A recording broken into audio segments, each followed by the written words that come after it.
Et bonjour à vous, Lynn. Bonjour Nina. On revient bien sûr avec vous sur ce rachat de Twitter par le patron de Tesla et de SpaceX, Elon Musk. Oui, un rachat par Elon Musk que l'on peut qualifier aussi de feuilleton à rebondissement. Je vous propose de remonter le fil des dernières péripéties pour savoir comment cela s'est passé sur les marchés. Alors Elon Musk il a commencé à investir dans le réseau social le 28 janvier dernier. Quelques semaines plus tard, le 14 mars, il rachète en toute discrétion des actions de Twitter pour environ 2,9 milliards de dollars. Il devient alors le premier actionnaire du réseau social en possédant 9,2% du capital. Mais ce n'est que le 4 avril que l'information est rendue publique par le régulateur de la bourse américaine. Ensuite, le 11 avril, l'entrepreneur est invité à rejoindre le conseil d'administration, mais il décline cette offre. Et quelques jours plus tard, le 14 avril, il fait une première proposition pour racheter Twitter. Mais l'offre ne plaît pas au conseil d'administration de l'entreprise.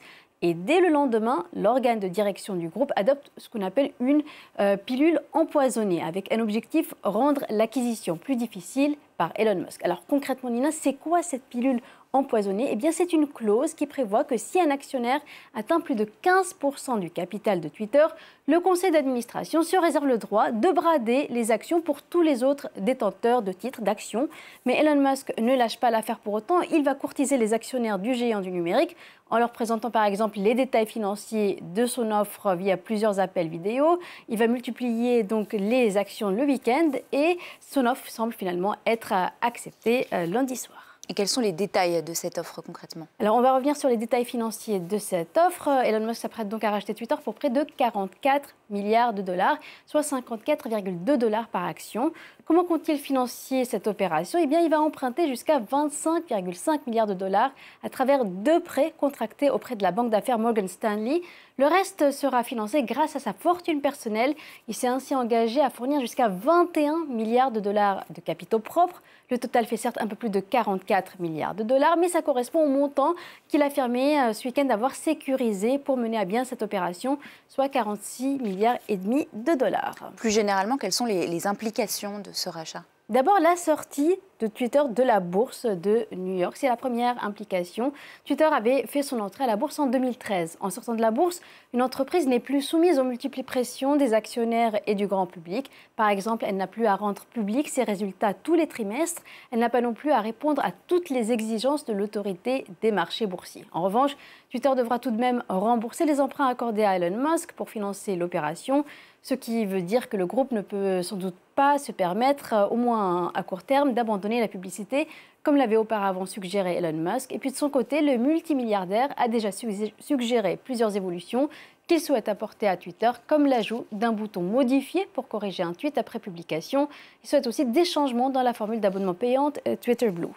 Revenons maintenant sur l'origine de Twitter. C'est un réseau social très influent, mais qui cherche encore son modèle économique. C'est vrai, Twitter est devenu très influent ces dernières années. En moins d'une génération, Twitter est devenu la voie de communication quasi incontournable pour les entreprises, les politiques, les militants, de nombreuses célébrités. Alors, le réseau social a vu le jour le 21 mars 2006, c'est le jour où il y a eu le premier tweet.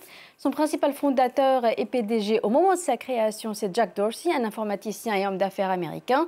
Et environ 16 ans après sa création, l'entreprise basée à San Francisco, en Californie, compte 217 millions d'utilisateurs actifs au quotidien. Alors, près de 80% d'entre eux sont hors des États-Unis.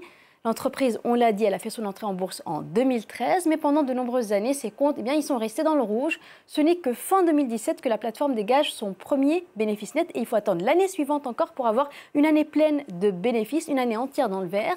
Le chiffre d'affaires de Twitter est aussi loin derrière celui de ses concurrents. Il représente ainsi seulement 5% de celui de Meta. Meta, c'est le groupe qui possède Instagram, Facebook et bien sûr WhatsApp, et seulement un peu plus de 7% de la valeur boursière donc, de Meta. En cause, un modèle qui peine à générer des retombées financières importantes malgré la grande influence de la plateforme. Alors le défi pour Elon Musk aujourd'hui, c'est d'inverser la tendance et de rendre Twitter rentable sur le long terme. Lynn Rifaille pour l'Info Éco. Merci beaucoup à vous, Lynn. On se retrouve tout à l'heure. À 7h45. 7h45. Merci à vous. C'est la fin de cette première demi-heure d'information. Paris Direct revient dans un instant. Restez avec nous.